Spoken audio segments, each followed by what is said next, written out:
Mesdames et messieurs, bonjour. Tout le plaisir est pour moi de vous présenter cette édition d'ONU Magazine. Encore un mandat d'une année à la mission de l'Organisation des Nations Unies pour la stabilisation en République démocratique du Congo. Celui-ci court du 31 mars 2014 au 31 mars 2015. Le Conseil de sécurité de l'ONU en a ainsi décidé au terme de la résolution 2147, votée le vendredi 28 mars. À travers cette résolution, l'organe des décisions des Nations Unies appelle la MONUSCO à appuyer les agences de l'équipe pays dans leur mission et les efforts du gouvernement congolais dans la mise en œuvre des réformes prévues par l'accord-cadre pour la paix, la sécurité et la coopération dans la région des Grands Lacs pour stabiliser l'Est du pays. Entre autres, il demande au gouvernement congolais d'élaborer une feuille de route, un budget relatif aux élections pour lesquelles il autorise également la MONUSCO à apporter un soutien logistique pour faciliter un processus électoral transparent et crédible. Bref, la résolution 2147 reconduit dans un ensemble cohérent tous les éléments de la mission onusienne, mais avec une nouvelle vision de la force de la MONUSCO, c'est-à-dire une force moins statique, plus flexible, plus souple et polyvalente, avec une posture robuste dans ses opérations.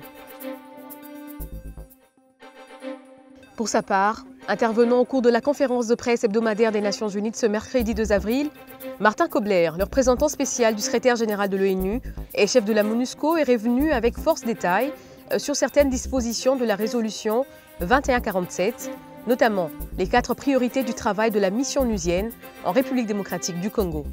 La résolution aussi confirme les 4 priorités de notre travail ici. C'est premièrement la protection civile, deuxièmement le travail de la stabilisation. La stabilisation en particulier à l'Est, mais partout dans le pays. Le soutien pour l'accord cadre, la mise en œuvre des réformes institutionnelles comme la réforme du secteur de stabilité, mais aussi les élections et les autres, mais aussi, pour la première fois, d'adresser les causes profondes. C'est les mines, l'agriculture et tout à l'Est d'avoir des activités politiques. Et je reviens maintenant d'une visite avec un membre du gouvernement, avec la ministre de Justice. Nous avons intensivement parlé sur les investissements privés dans le pays. Parce que c'est très important alors d'accroître ce secteur d'investissement privé.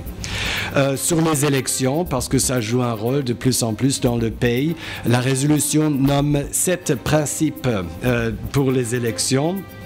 Les élections doivent être libres, justes, crédibles, inclusives, transparentes, pacifiques et conformément avec le calendrier électoral. Ce sont les mots des élections. Maintenant, une nouvelle idée, c'est très important de mentionner à la fin de cette résolution, c'est de préparer le départ de la MONUSCO. C'est de préparer une stratégie, pas de quitter le pays, mais de préparer une stratégie de retrait. Par ailleurs, quelles sont les attentes des Congolais par rapport au nouveau mandat que le Conseil de sécurité de l'ONU vient de confier à la MONUSCO au terme de sa résolution 2147? Quelques Congolais ont bien voulu s'exprimer à notre micro. Suivons leurs réactions en images. Mais les attentes de nous Congolais sont toujours encore énormes. Entre autres, la stabilisation de l'Est du pays. Moi j'ai essayé de voir ça au niveau de l'Internet lorsqu'on parle de préparer une stratégie de retrait de la MONUSCO. Je dis, mais voilà, c'est une très bonne chose. Lorsqu'on parle par exemple de la responsabilité, le premier responsable de la stabilité du pays, c'est l'État congolais. Je dis, c'est encore une très bonne chose parce que ça permet maintenant à l'État qu'il puisse prendre ses responsabilités pour ne pas seulement compter à la MONUSCO. Je pense que pour l'instant, une année après, la MONUSCO devra partir, mais qu'est-ce que nous allons faire après la MONUSCO? Qui va stabiliser si ce n'est l'État congolais? Donc, c'est une bonne chose, mais que la MONUSCO se prépare aussi pour partir, emballer ses valises et rentrer, mais n'est pas pour laisser le chaos. Préparer aussi, laisser les forces de sécurité pour prendre la relève. Il faudrait que la MONUSCO puisse cadrer une période, un mandat bien défini au cours duquel il va concentrer ses efforts, ses actions et achever à cette échéance et repartir. Sinon, nous risquerons de partir une année après une année, une année après une année. Ça sera un mandat interminable. Mais en tout cas, jusque-là, la MONUSCO est à applaudir ici en RDC. À la fin de toute cette existence de groupes rebelles, on doit penser à autre chose. C'est-à-dire que le pays doit se stabiliser dans la durabilité, dans le développement, dans tout ce qui est, disons, pour faire progresser le pays. Et je pense que tout ce qui est comme élément additionnel au mandat de la MONUSCO, c'est vraiment une bonne chose. Ça va faire en sorte que le pays va vraiment trouver sa stabilité et pourra trouver aussi un développement durable. Après la guerre, place à la restauration de l'autorité de l'État et à la reconstruction de la province. Les autorités provinciales du Nord Kivu l'ont bien compris. Pour consolider la paix, à Kibumba par exemple, dans les territoires du Nyiragongo, ils envisagent de lancer des projets de développement que la MONUSCO a bien voulu accompagner, mais aussi avec le concours de certains bailleurs de fonds. Reportage. Nous sommes au Nord Kivu. Il y a quelques mois encore, cette place ne pouvait être aussi animée qu'aujourd'hui. À l'instar de bien d'autres endroits, la vie a repris ses droits. La guerre n'est plus que lointain souvenir. La sécurité, vous savez, c'est un processus. On ne peut pas dire que maintenant la sécurité est acquise. Nous tendons tous vers la sécurité durable. Et cela doit être l'œuvre de chacun, doit être l'œuvre de nous tous dans nos relations là où nous habitons et les ordres, les orientations données par nos chefs. Et ici, quand chacun joue son rôle, quand chacun sait ce qu'il doit faire, lorsqu'il y a déjà cette cohabitation pacifique, eh bien, c'est déjà un grand début de la sécurité. Beaucoup des zones truffées de mines ont été dépolluées. Les citoyens peuvent normalement vaquer à leurs occupations. En saisissant la chance que leur offre la terre, certains caressent l'espoir de vivre dans l'indépendance totale.